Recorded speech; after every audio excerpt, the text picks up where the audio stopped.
DSC psychology జ్ఞానేంద్రియ వికాసం ఈ వికాస దశలో ఎక్కువగా అభివృద్ధి చెందింది. శైశవ దశ థార్న్డైక్ సిఏవిడి ప్రజ్ఞా పరీక్షను దీన్ని మాపనం చేయడానికి ఉపయోగిస్తారు. మానసిక సామర్థ్యాలు ఇతరులు వారు ఉన్న పరిస్థితుల్లో ఏ విధంగా ఆలోచిస్తారో ఆ పరిస్థితిని ఎలా అనుభవిస్తారో ఊహించగలిగే సామర్థ్యం కలిగి ఉండటం అనేది ఉద్వేగాత్మక ప్రజ్ఞ యొక్క ఈ విశేషకానికి సంబంధించింది. సహానుభూతి భాషా సంబంధ వైకల్యం డిస్ఫేసియా ఈ సిద్ధాంతం ప్రకారం పిల్లవాడు తన పరిసరాలతో అయత్నసిద్ధ ప్రతిచర్యల వల్ల విషయాలు నేర్చుకుని అవగాహన చేసుకుంటాడు. పియాజే సంజ్ఞానాత్మక వికాసం ప్రజ్ఞాలబ్ధి సూచించేది వ్యక్తుల మానసిక వికాసం. మూర్తిమత్వ వికాసంలో జననపూర్వ మరియు జననాంతర కారకంగా పనిచేసేవి. తల్లిదండ్రుల వైఖరి రమ ఉమ సంగీతంపై ఇష్టంతో ఒకేసారి మ్యూజిక్ క్లాస్లో చేరారు.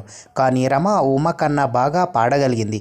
దీనికి కారణం సహజ సామర్థ్యం. పావ్లో ప్రయోగంలో నిబంధన జరిగిన తర్వాత ఆహారం అనేది నిర్నిబంధిత ఉద్దీపన. డిఫరెన్షియల్ యాప్టిట్యూడ్ టెస్ట్ బ్యాటరీలో ఉన్న సహజ సామర్థ్య పరీక్షల సంఖ్య 8. భాషా వికాసంలో మొట్టమొదటి దశ ప్రాగ్ భాషా దశ రక్షతంత్రాలు అనే భావనను మొట్టమొదటిగా ప్రవేశపెట్టింది సిగ్మండ్ ఫ్రాయిడ్. సాంఘిక అభ్యసనంలోని అంశాలు వరుసగా అవధానం ధారణ పునరుత్పాదనం పునర్బలనం ప్రక్షేక పరీక్ష లక్షణం అస్పష్టమైన ఉద్దీపన.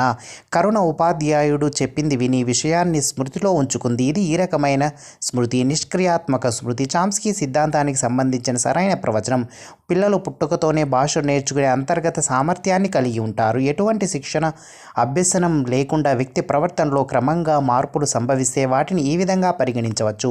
పరిపక్వత వల్ల ఏర్పడిన వికాసం. వేరుగా ఉన్నదాన్ని గుర్తించండి. బోధనా సిద్ధాంతం రోషాక్ ఇంక్ బ్లాక్ టెస్ట్ విశ్లేషణలో ప్రయోజకుడు గుర్తించిన ఆకృతి రంగు చలనం అనేవి దీనికి సంబంధించినవి. నిర్ణాయకాలు పావని ఒక పద్యాన్ని మొదట 8 ప్రయత్నాల్లో నేర్చుకుంది. కొంతకాలం తరువాత ఈ పద్యాన్ని 2 ప్రయత్నాల్లోనే తిరిగి నేర్చుకుంది. ఆమె పొదుపు గణన 75%.